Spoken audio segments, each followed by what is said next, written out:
नमः शिवाय। नमस्कार दोस्तों, आपका हमारी YouTube चैनल धार्मिक कथाएं और कहानियां में स्वागत है। आज मैं आपको सोमवार व्रत की संपूर्ण कथा सुनाऊंगी। अगर आपको यह कथा अच्छी लगे तो आप वीडियो को लाइक, सब्सक्राइब और शेयर जरूर कीजिएगा। आइए सुनते हैं सोमवार व्रत की संपूर्ण कथा। एक साहूकार बहुत अमीर था। उसके पास धन की कोई कमी नहीं थी। साहूकार के पास सभी सुख और ऐश्वर्य के साधन थे, किंतु उसको एक ही दुख था कि उसके कोई औलाद नहीं थी। दिन रात वह इसी चिंता में लगा रहता और वह पुत्र पाने के लिए हर सोमवार को भगवान चंद्रदेव व शिव जी की पूजा करता व व्रत रखता था। साहूकार के भोलेनाथ के प्रति ऐसी भक्ति देखकर एक बार माँ पार्वती जी ने शिव जी से कहा, हे नाथ, ये साहूकार आपका अनन्य भक्त है और सदैव ही आपका व्रत और पूजा भक्ति भाव से किया करता है। आप कृपया करके इसकी मनोकामना पूर्ण कर दें। पार्वती जी के ऐसे वचन सुनकर भोलेनाथ ने माँ गौरी से कहा, हे पार्वती, यह संसार एक कर्म क्षेत्र है। यहाँ जो भी जैसा कार्य करता है उसे वैसा ही फल मिलता है, अर्थात जैसा कार्य मनुष्य करता है वैसे ही परिणाम भोगता है। किंतु माता पार्वती आग्रह पूर्वक बोली, हे महादेव, यह आपका अनन्य भक्त है। यदि इसको कोई भी दुख हो तो आपको इसे अवश्य दूर करना चाहिए। यदि आप अपने भक्तों की मनोकामनाएं पूरी नहीं करेंगे तो क्यों कोई मनुष्य आपकी भक्ति, सेवा व पूजा करेंगे। पार्वती जी के इस आग्रह को सुनकर शिवजी ने कहा, हे शिवे, इस साहूकार के कोई पुत्र नहीं है। इसी कारण यह दिन रात चिंतित व दुखी रहता है। इसके भाग्य में संतान न होने पर भी मैं इसे पुत्र प्राप्ति के लिए वरदान देता हूँ, किंतु इसका पुत्र केवल 12 वर्ष तक ही जीवित रह सकता है। इसके बाद वह मर जाएगा। इससे अधिक मैं इस साहूकार के लिए कुछ नहीं कर सकता। यह सब बातें साहूकार सुन रहा था। उसे यह सारी बातें सुनकर ना कोई खुशी हुई और ना ही कोई दुख। वह पूर्वत शिव जी की पूजा व व्रत करता रहा। कुछ समय पश्चात साहूकार की पत्नी गर्भवती हो गई और 10वें महीने में उसने एक बहुत ही सुंदर पुत्र को जन्म दिया। साहूकार के घर में बहुत खुशियां मनाई गई, किंतु साहूकार अपने पुत्र की 12 वर्ष की उम्र जानकर कोई खुशी प्रकट नहीं की और इस संबंध में किसी को कोई भेद भी नहीं बताया। वह बालक धीरे धीरे बड़ा होने लगा। जब वह बालक 11 साल का हो गया तो बालक की माता ने साहूकार से उसके विवाह के लिए कहा, किंतु साहूकार ने कहा कि मैं इसे काशी जी पढ़ने भेजूंगा। साहूकार ने अपने साले को बुलाकर कहा कि तुम इस बालक को काशी पढ़ाने ले जाओ और इसे विधिवत शिक्षा ग्रहण कराओ। साहूकार ने उसको बहुत सा धन देकर कहा कि रास्ते में जहाँ कहीं भी ठहरो वहाँ यज्ञ और ब्राह्मणों को भोजन कराते जाना। इस प्रकार वह दोनों मामा भांजे रास्ते में यज्ञ करते, दान देते और ब्राह्मणों को भोजन कराते जा रहे थे। रास्ते में एक शहर पड़ा। उस शहर में राजा की कन्या का विवाह था। एक अन्य राजा का लड़का बारात लेकर आया था, लेकिन वह एक आंख से काना था। लड़के के पिता को इस बात की चिंता थी कि वर को देखकर कन्या के माता पिता विवाह में किसी प्रकार की अड़चन न डालें। इसी कारण जब उन्होंने साहूकार के अति सुंदर बेटे को देखा तो उसके मन में विचार आया कि क्यों ना इस लड़के से विवाह का कार्य पूर्ण करा लिया जाए। यह विचार कर उसने लड़के और उसके मामा से कहा कि यदि आप फेरी व कन्यादान का कार्य पूर्ण करा देंगे तो आपकी बड़ी कृपा होगी और हम आपको बहुत सारा धन देंगे। साहूकार के लड़के और उसके मामा ने इस बात को स्वीकार कर लिया। विवाह का काम भली प्रकार से पूरा हो गया। जब वह लड़का जाने लगा तो उसने चुपके से राजकुमारी की चुनरी पर लिख दिया कि तेरा विवाह मेरे साथ हुआ है, लेकिन जिसके साथ तुझे भेजा जाएगा वह एक काना है मैं काशी जी को जा रहा हूँ। राजकुमारी ने जब इस प्रकार लिखा पाया तो उसने कान्हे राजकुमार के साथ जाने से इनकार कर दिया और कहा, यह मेरा पति नहीं है। मेरा विवाह जिसके साथ हुआ है वह काशी जी गया है। राजकुमारी के पिता ने यह सब बात जब सुना तो उसने अपनी कन्या को विदा करने से इनकार कर दिया। बारात वापस चली गई। उधर साहूकार का लड़का और उसका मामा काशी जी पहुँचे, जहाँ लड़के ने पढ़ना शुरू किया तथा अपना अतिरिक्त समय मामा भांजे यज्ञ आदि दान में व्यतीत करने लगे। इस प्रकार कई महीने बीत गए। जब लड़का 12 साल का हुआ तो उस दिन लड़के के मामा ने यज्ञ का आयोजन कर रखा था। अचानक ही लड़के की तबीयत खराब हो गई। लड़के के मामा ने कहा कि अंदर जाकर सो जाओ। लड़का अंदर जाकर सो गया। थोड़ी देर पश्चात लड़का मर गया। जब लड़के के मामा ने देखा कि वह मर गया है तो वह बहुत दुखी हुआ। उसने सोचा कि पहले यज्ञ पूरा कर लूं तब कुछ सोचूंगा। लड़के के मामा ने यज्ञ पूरा किया और फिर रोना आरंभ कर दिया। वह बहुत जोर जोर से रो रहा था। संयोगवश शिवजी और पार्वती जी उधर से जा रहे थे। पार्वती जी ने भगवान भोलेनाथ से कहा, हे नाथ, कोई दुखी व्यक्ति रो रहा है, उसके कष्टों को दूर करो। तब शिवजी और पार्वती जी वहां पहुँचे। उन्होंने वहां देखा कि वहां एक लड़का मरा हुआ पड़ा है। तब पार्वती जी ने देखते ही लड़के को पहचान लिया।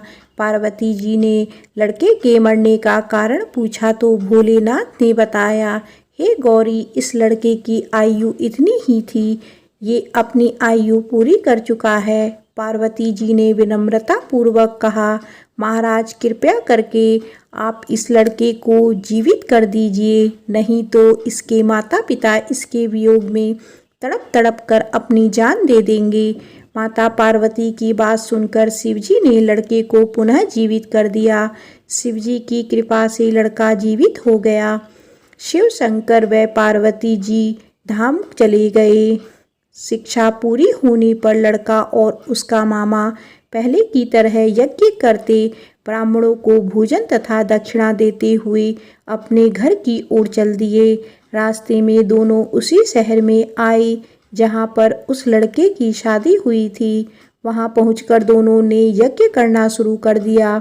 जब वे दोनों यज्ञ कर रहे थे तो उस लड़के के ससुर यानी वहाँ के राजा ने, जो उधर से घोड़े पर बैठकर अपने सेवकों के साथ जा रहा था, ने लड़के को पहचान लिया। राजा ने महल में ले जाकर दोनों की खूब सेवा की। कुछ समय बाद राजा के महल में रहने के बाद लड़के ने राजा से जाने की आज्ञा ली। राजा ने अपनी लड़की को लड़के के साथ विदा किया और साथ में बहुत सारा धन व दास दासियां भी भेज दी। जब वे अपने शहर में आए तो लड़के के मामा ने कहा, पहले मैं तुम्हारे माता पिता को तुम्हारे आने की खबर सुना आता हूँ, तब तक तुम पत्नी सहित यहाँ आराम करो। ऐसा कहकर लड़के का मामा साहूकार को अपने पुत्र के आने की खबर देने चला गया। घर आकर उसने देखा कि उसकी बहन और बहनोई छत पर बैठे हुए हैं। उन्होंने यह प्रण कर रखा है कि यदि उनका बेटा जीवित लौट आया तो वह छत से नीचे उतर आएंगे, नहीं तो छत से कूदकर अपने प्राण त्याग देंगे। इसके लड़के के मामा ने जब यह समाचार उन्हें सुनाया कि उनका लड़का जीवित लौट आया है तो उन्हें विश्वास नहीं हुआ। तब लड़के के मामा ने शपथ खाकर कहा कि आपका पुत्र अपनी स्त्री और बहुत से धन और दास दासियों सहित घर आया है।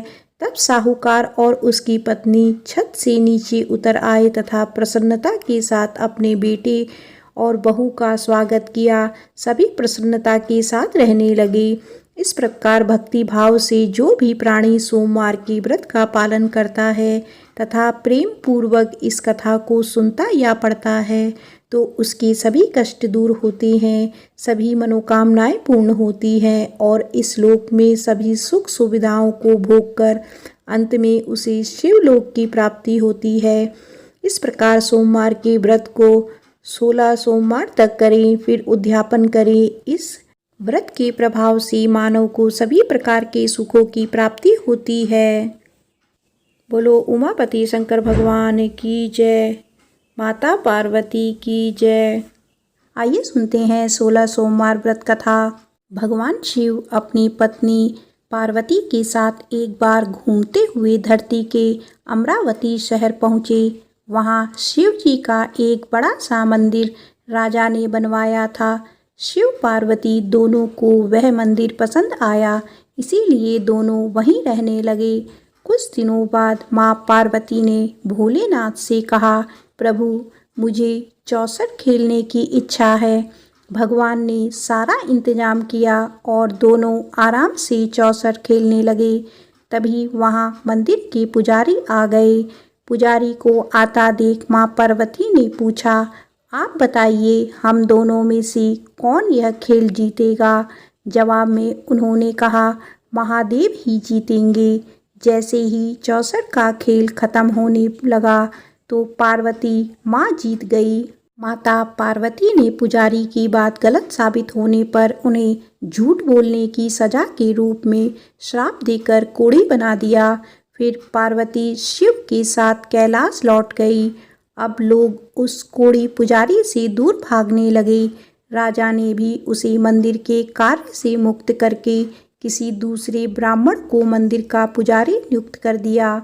कोढ़ी पुजारी भी उसी मंदिर के बाहर बैठकर अपने लिए भिक्षा मांगने लगा। कुछ दिनों बाद उस मंदिर में स्वर्ग से अप्सराएं आईं। पुजारी को देखकर उन्होंने उनकी हालत का कारण पूछा। उसने माँ पार्वती द्वारा मिले श्राप के बारे में उन्हें बता दिया। सारी बातें जानने के बाद अप्सराओं ने पुजारी को पूरे 16 सोमवार तक विधिवत व्रत रखने के लिए कहा। पुजारी को इस पूजा की विधि नहीं पता थी, तो उसने अप्सराओं से इसके बारे में पूछा।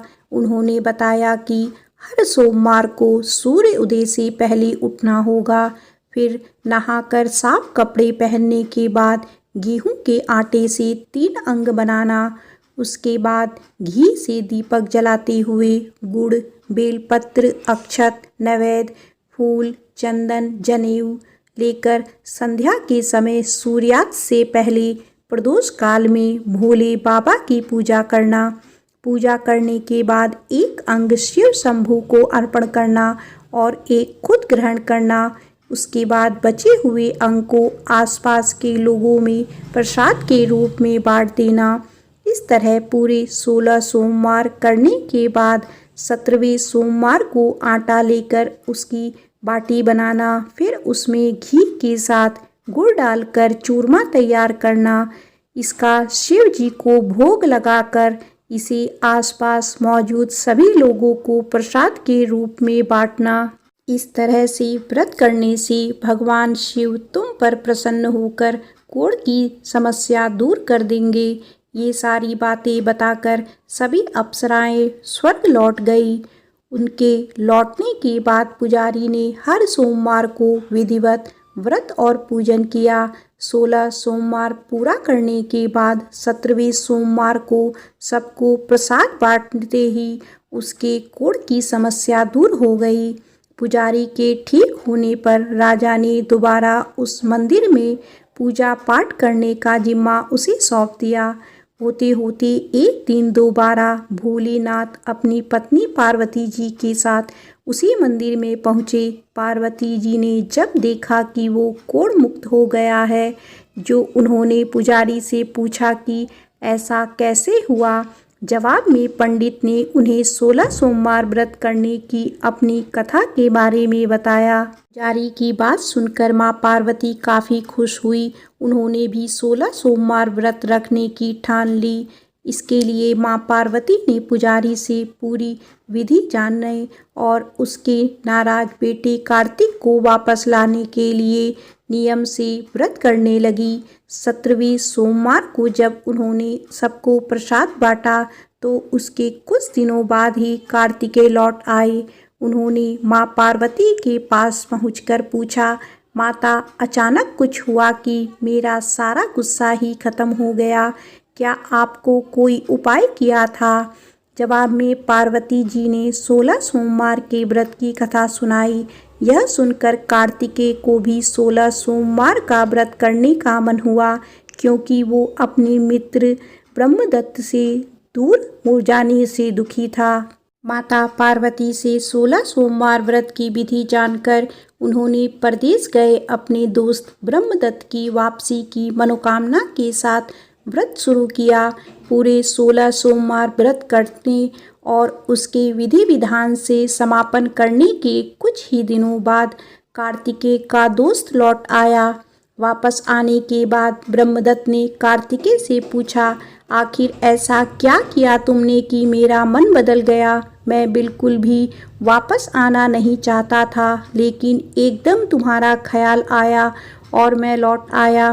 कार्तिकेय ने भी अपने दोस्त ब्रह्मदत्त को 16 सोमवार व्रत की महिमा के बारे में बताया।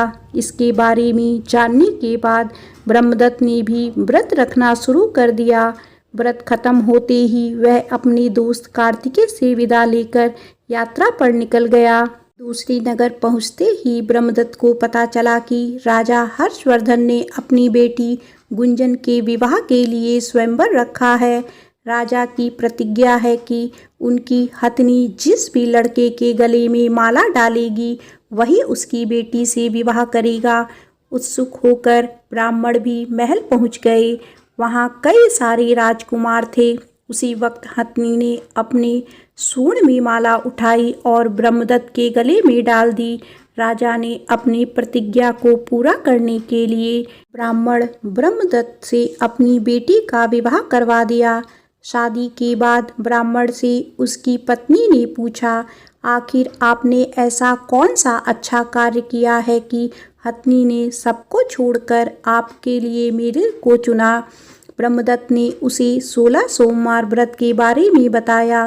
राजकुमारी ने यह सब जानने के बाद अपने पति से विधि पूछकर व्रत करना शुरू कर दिया। व्रत के समापन के बाद उसने एक सुंदर सा बेटा हुआ, जिसका नाम गोपाल रखा गया। गोपाल जब बड़ा हुआ तो उसने अपनी माँ से पूछा, आखिर मैं आपके ही घर पैदा क्यों हुआ? कौन सा शुभ कर्म आपने किया था? गोपाल को उसकी माँ गुंजन ने 16 सोमवार व्रत कथा सुनाई। गोपाल ने भी शिव शंकर की महिमा जानने के बाद बड़े से राज्य को पाने की चाह में 16 सोमवार व्रत रखना शुरू कर दिया। व्रत पूरा होते ही एक दिन पास के ही राजा को गोपाल पसंद आ गया। उन्होंने अपनी बेटी मंगला से उसकी शादी करवा दी। कुछ ही दिनों के बाद उस राजा का देहांत हो गया। अब गोपाल ही पूरा राज्य संभालने लगा। गोपाल ने भगवान शिव को धन्यवाद करते हुए कहा, दोबारा 16 सोमवार का व्रत रखा।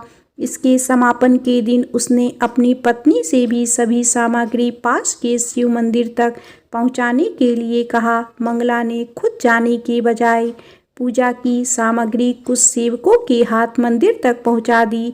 उसी दौरान आकाशवाणी हुई, राजन, तुम्हारी पत्नी ने 16 सोमवार व्रत का आदर सम्मान नहीं किया। अब तुम उसे अपने महल से तुरंत निकाल दो, वरना तुम्हारा सब कुछ खत्म हो जाएगा। गोपाल ने अपनी पत्नी को अपना आदेश ना मानने और भगवान शिव के अनादर के लिए महल से निकाल दिया। अब वह भूखी प्यासी दर दर भटकने लगी। उसे जो भी सहारा देता उसका सब कुछ चौपट हो जाता था। एक दिन उसने एक बुढ़िया की सूत की गठरी को छुआ तो सारा सूत हवा में उड़ गया। फिर उसने एक तेनाली ने रहने के लिए घर दिया तो उसके सारे तेल के मटके खुद ब खुद टूटने लगे। ऐसी मनहूसियत को देखते हुए हर किसी ने उसे अपने यहाँ से निकाल दिया। अब उसकी कोई मदद नहीं करता था। प्यास के मारे जब वो किसी नदी के पास पानी पीने के लिए पहुँचती तो वो नदी सूख जाती। फिर एक दिन वह जंगल में पेड़ के नीचे छाँव पाने के लिए बैठी। उसी वक्त वह पेड़ सूख गया। देखते ही देखते सारे हरे भरे पेड़ सूखने लगे। कुछ देर बाद वो एक तालाब में पहुंची। वहां का पानी जैसे ही उसने छुआ उस पर कीड़े पड़ गए। यह सब देखकर वो हैरान हो गई और उसी कीड़े वाले पानी को उसने पी लिया। भटकते भटकते एक दिन रानी पुजारी के पास पहुंची। उसे देखकर पुजारी समझ गया कि इसके साथ कुछ सही नहीं चल रहा है। उसने रानी को मंदिर में ही रहने की इजाज़त दे दी। रानी मंदिर में सब्जी या फल को हाथ लगाती तो वो सड़ जाते, आटे को छूती तो उसमें कीड़े पड़ने लगते, पानी से बदबू आने लगती। यह सब देखकर पुजारी ने कहा, लगता है तुमसे कोई बड़ा अपराध हुआ है, जिससे नाराज होकर देवताओं ने तुम्हें दंड दिया है। इस बात के जवाब में रानी ने पुजारी को शिव की पूजा करने के लिए सामग्री से जुड़ी पूरी कहानी बता दी। यह बात जानने के बाद पुजारी बोले, तुम कल से ही 16 सोमवार का व्रत करना शुरू करो। इससे प्रसन्न होकर भोलेनाथ तुम्हें माफ़ कर देंगे। पुजारी से 16 सोमवार की विधि समझने के बाद अगले ही सोमवार से रानी ने व्रत रखना शुरू कर दिया। पुजारी उसे हर सोमवार को व्रत कथा भी सुनाते थे। 17वें सोमवार को जैसे ही रानी ने अपने व्रत का समापन किया, वैसे ही राजा को अपनी पत्नी की याद आई। उन्होंने अपने सैनिकों को उसकी खोज में भेजा और घर वापस लाने का आदेश दिया। सैनिकों को जब पता चला कि वो मंदिर में रह रही है, तो उन्होंने रानी को अपने साथ चलने की प्रार्थना की।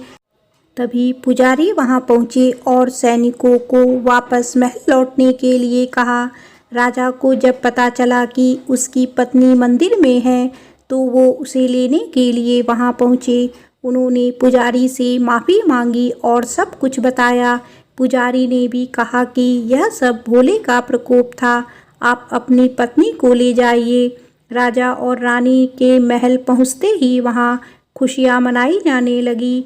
खुशी के मारे राजा ने पूरे नगर में मिठाई बंटवाई और ब्राह्मण व निर्धनों को खूब दान दिया। अब रानी महल में भगवान शिव की पूजा और 16 सोमवार का व्रत रखते हुए खुशी खुशी रहने लगी। प्रेम से बोलो उमापति शंकर भगवान की जय।